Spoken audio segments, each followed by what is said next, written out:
You know what? Good morning. I don't have a plan today. And I thought, that's okay. Who needs a plan? And maybe that's the plan. I was thinking about what to draw today for this video, and I pulled open my little collection of images here and I just started doodling, thinking about what should today's video be about. And I thought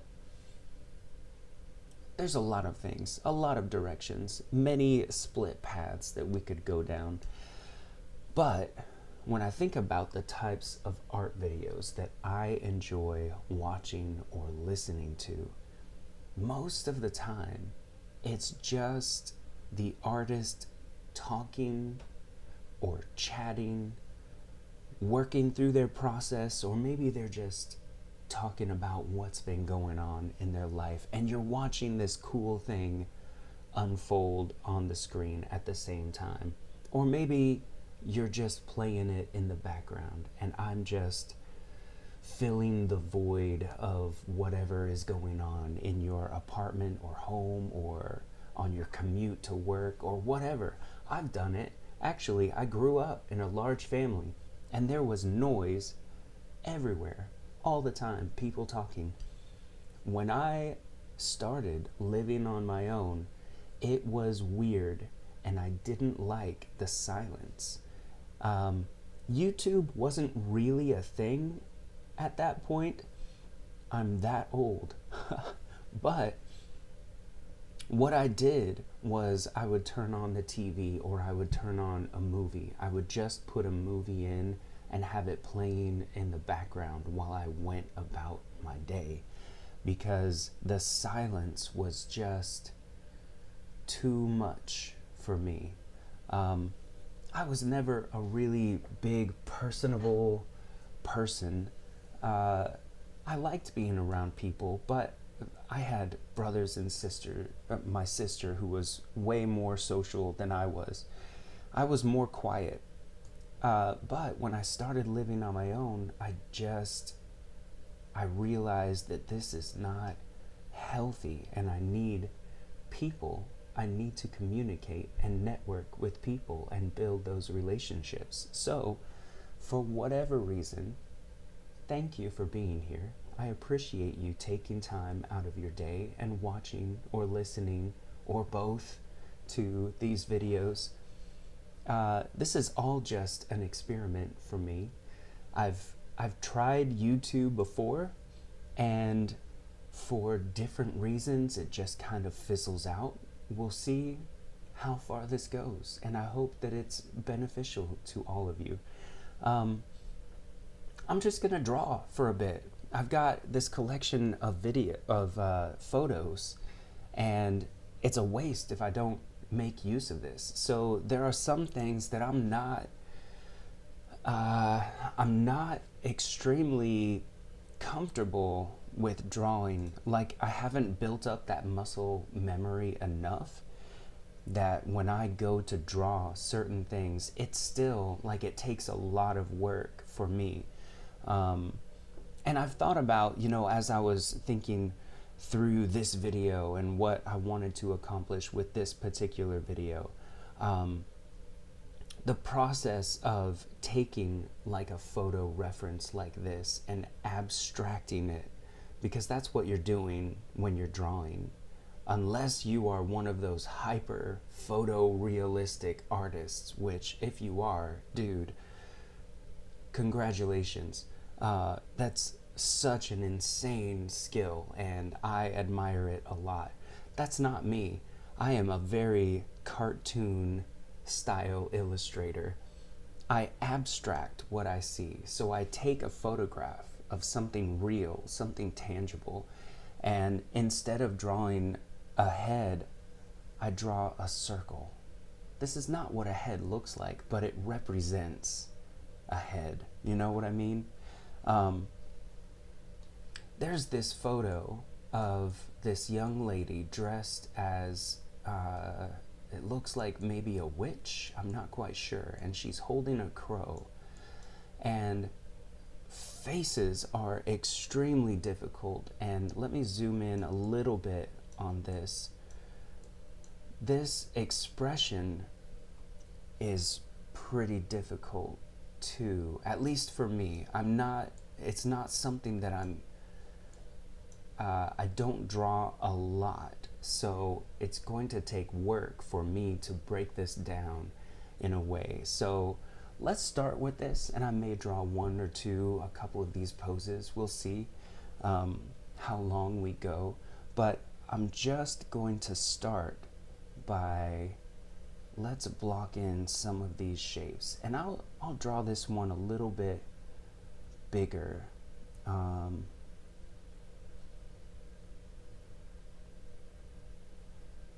Than I usually do. Here we go. And we're not gonna get, whoa, that shape is very wrong. Here, let's start off. It looks like the brim of the hat goes this way. Let's start off here. And the brush that I'm using today is actually from my custom Procreate brush set. This is the Golden Ravenwing, and it's modeled after the Blackwing pencil. I don't know if you've used that pencil before, but it's a very famous pencil. It's very smooth. The line quality is so it's great. Like, it's an experience drawing with this pencil. And I tried to capture that with my brush here, and I hope that I did pretty well. But you can download this brush pack. There's a link in the description if you want to check that out. There's a lot of really great brushes out there for Procreate. So whether you're using this one or something else that you found, it's not really the tool. The tool is helpful, but it's really that muscle memory. I'm just going abstract with all of this. Who knows what's going on up here? But it's really the muscle memory. It's the skill that you're building up in your arm and your wrist and training your mind to see. That's really the important thing. The tool is just there to help you capture. So let me see. All right, I'm going to zoom in. Yeah, I'm going to zoom in on this face. And I think we're going to do it this way. You know what? I'm going to add another layer, and I'll bring the opacity down maybe half. And I'm going to use this as like a guide, because this is tricky. And I'm just blocking in shapes right now.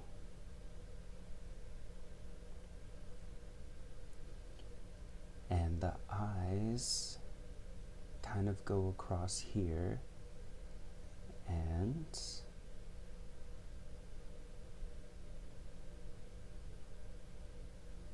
there's kind of this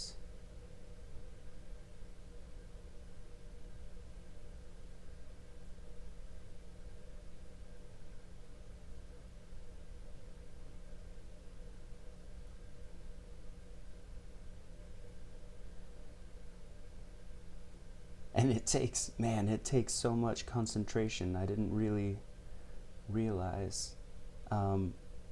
This is one of those things where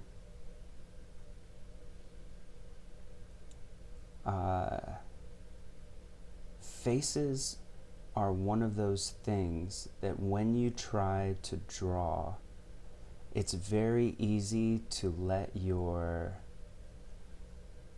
mind take over and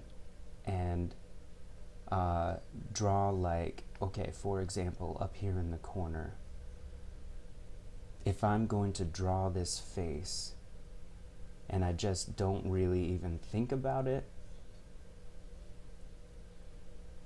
and it's really easy to just draw like icons for things, right? This is not really what that face looks like. This is a cartoon, right? And here's a couple of ears, and yeah. That's not what that face looks like. We're trying to get a little more accurate than that. So I'm going to zoom in a little bit. Trying to get an accurate representation of this face it's tough. You have to kind of trick your mind into thinking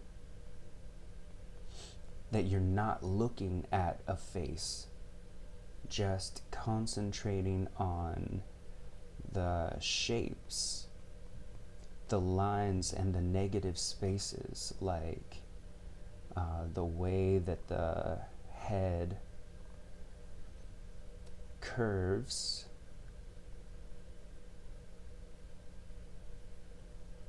just like this. And I'm trying, something that I need to work on more is being more efficient with my lines, like communicating more with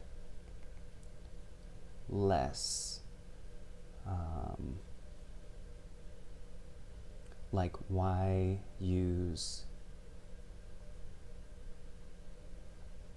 how much can I communicate with just one stroke of the pen? I think is a good skill to learn. Okay, I'm just going to let that be. And then this is actually a little more subtle than I had before.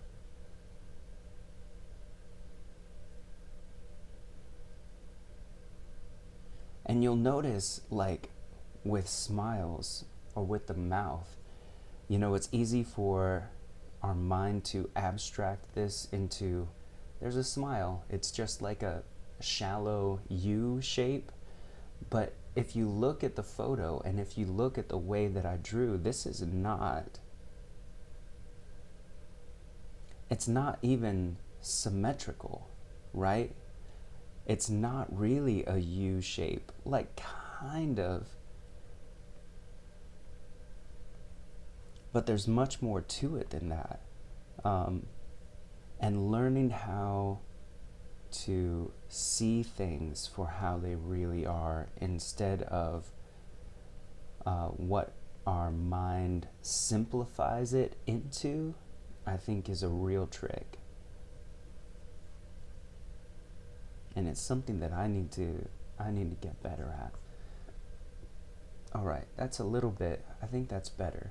Now, this photo is really dark, especially up here in the shadow. I'm going to have to guess a lot with, you know, what's happening with her hair here.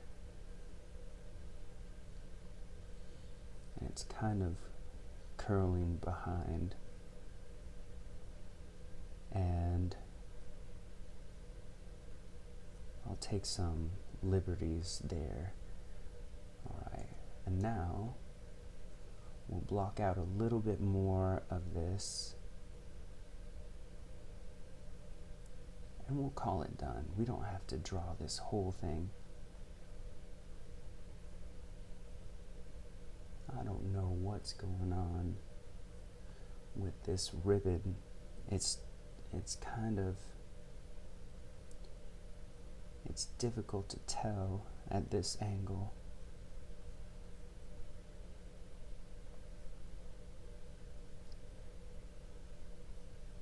Looks like a few ribbons, and I think I see some more hair on that side.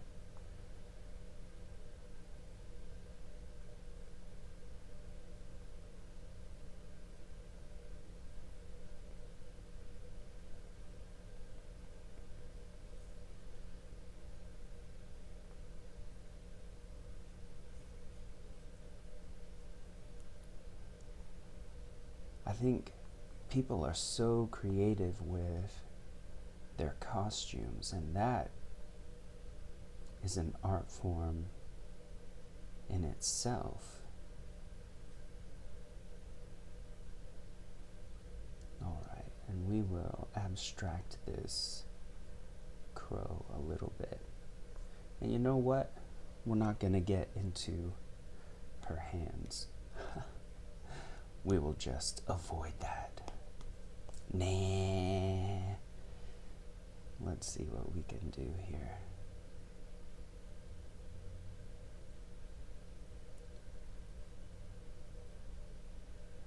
Hands are very tricky.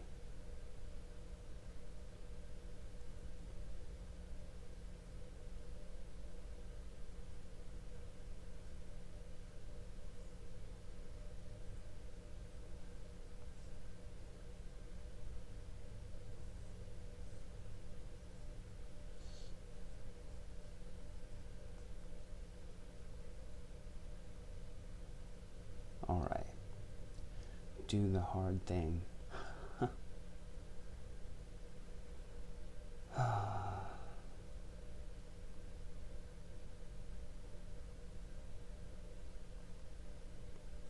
Hopefully that looks all right. Okay.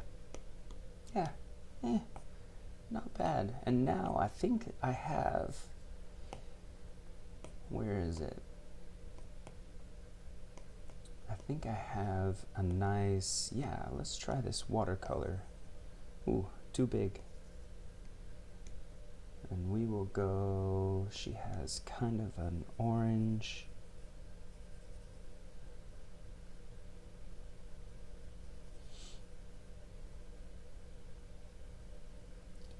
We'll just fill in some color here real quick.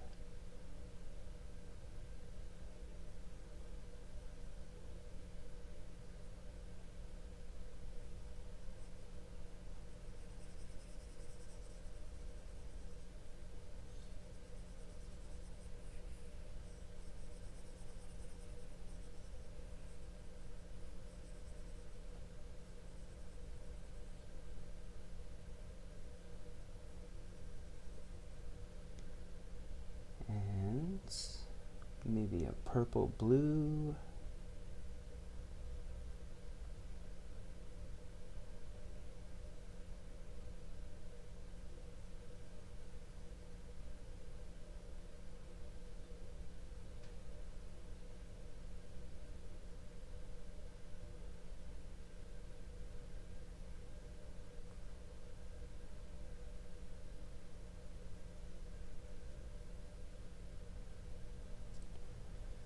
And you know, I've thought about with these videos that I'm making, if it would be helpful having maybe some background music, but I also don't want to bother with potential copyright strikes.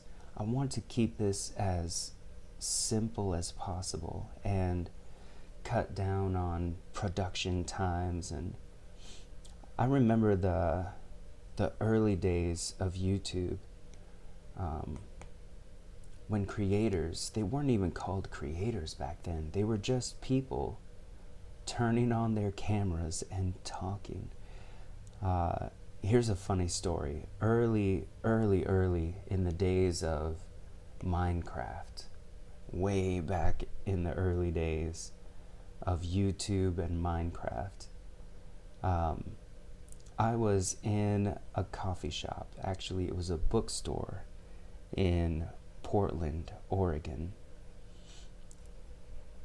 And I was playing Minecraft, which was a very new game at the time. And this lady comes up to me and she says, "Oh, what's this? What are you playing?" And I told her, it's this new game called Minecraft. And I was just digging and building and, what you do. That's what you do in Minecraft. You dig and you build. And she was so interested, and she said, she said to me, "Wow, you should record some videos and put that up on YouTube." And at the time, I thought, really? is that something that people would watch? Do you think people would be interested in that? And she was so confident. She was like, yeah, you should really do it. And of course I didn't. And little did I know what that would turn into later. In the early days of YouTube and Minecraft, people would just record themselves playing games, and we would watch it. Like, I would turn on, I had a couple of Minecraft streamers that I would watch and listen to regularly because it was just enjoyable. And there was zero production value. They just recorded themselves. There wasn't, even at that time, there was no like screaming into the camera or trying to capture people's attention with a hook or whatever. They were just people playing Minecraft, and you felt like their friend sitting on the couch with them as they're playing a game, just talking about what's going on in their life. And I liked that. I really enjoyed that. And if there's some way that I can kind of recapture some of that magic, I don't even know if that's something that the algorithm would pick up on anymore. Everything has changed so much. But anyway, there's a little doodle, and there's some of my thoughts, and I hope that was fun for you. We'll do more of these. We'll just sit and chat and draw stuff together. I enjoy it, and I hope that you do too. So if this was beneficial to you at all, you know all the things that you're supposed to do on YouTube, and I hear that they help. Who knows if they really do? Clicking on the like button and the notifications and subscriptions and all that stuff. But more important than any of that, I just hope that you had a good time and that I am offering some kind of value to you in your life today. I appreciate you. Thank you for taking time, and I'll catch you in the next video.